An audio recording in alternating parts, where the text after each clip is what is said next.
All right, you'll need to understand the different types of nuclear radiation and the processes by which they are created. Nuclei emit radiation when they are unstable and decay.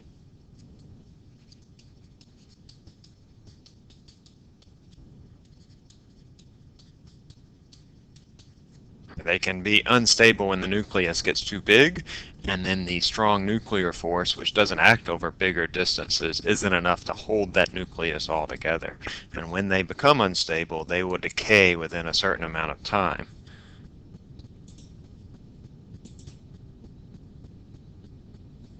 There are three types of decay.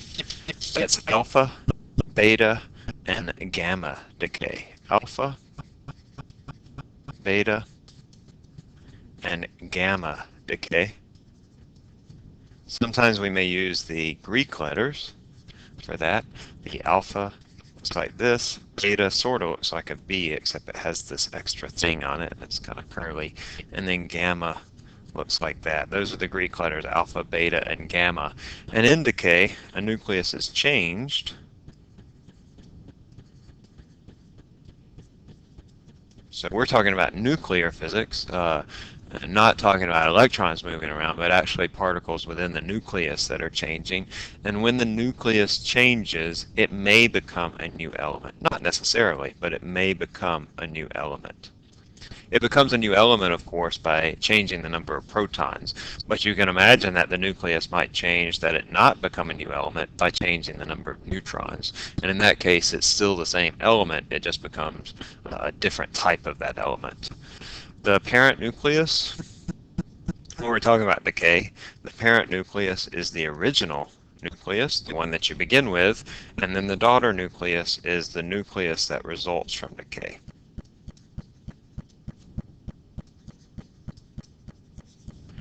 We represent the decay with a nuclear decay equation. So here, this is our, let me pause here for just a second. Sorry about that. So X represents the element. We have the atomic mass number, which is right here, and then we have the atomic number. Remember, these are the atomic mass number and then the atomic number. We had carbon, for example, 12,6 written this way, where it has 6 protons, and then the atomic mass, which includes the protons and the neutrons, is the value for A.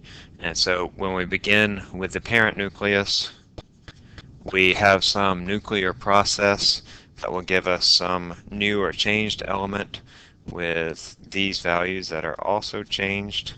So I'll notate that with a prime or an apostrophe there, plus some radiation. And that radiation will either be an alpha, beta, or gamma particle. Or the decay equation goes only, or excuse me, the radiation may be alpha or beta particles,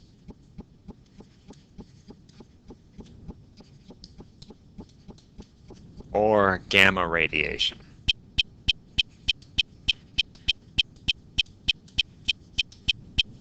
Other types of radiation may also occur. And I also want you to recognize that the decay equation only goes in one direction.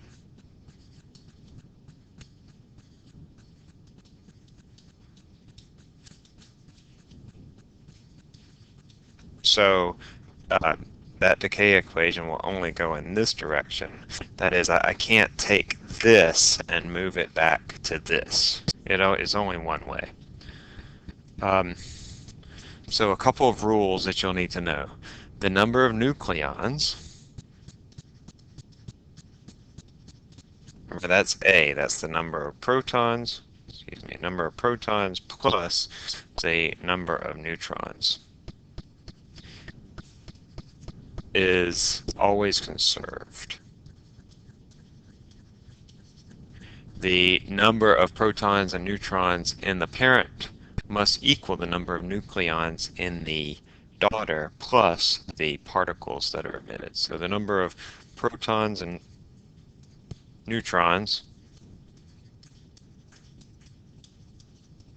in the parent nucleus must equal the number of nucleons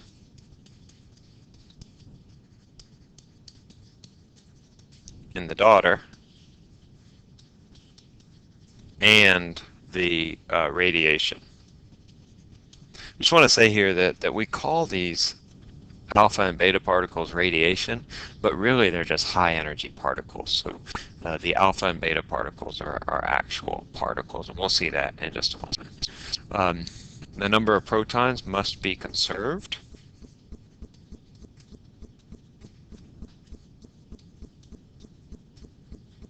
And in some cases, the nucleus will change Z. And in that case, it becomes a new element. If you change the number of protons, then you have a new element. If this happens, the decay radiation must have lost protons.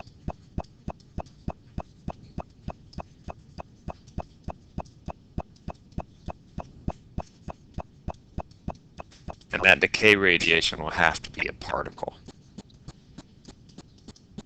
So again, I just want to say, and we'll see this, and it won't be complicated. I assure you that you'll get the hang of it when you see examples. But the alpha and beta radiation are actual particles. So they take away protons or neutrons. They will change the nucleus. However, the gamma radiation is not a particle, it is a photon. And so while it takes energy away from the nucleus, it doesn't change the element of the nucleus. Well, again, we'll see that when we get to gamma decay.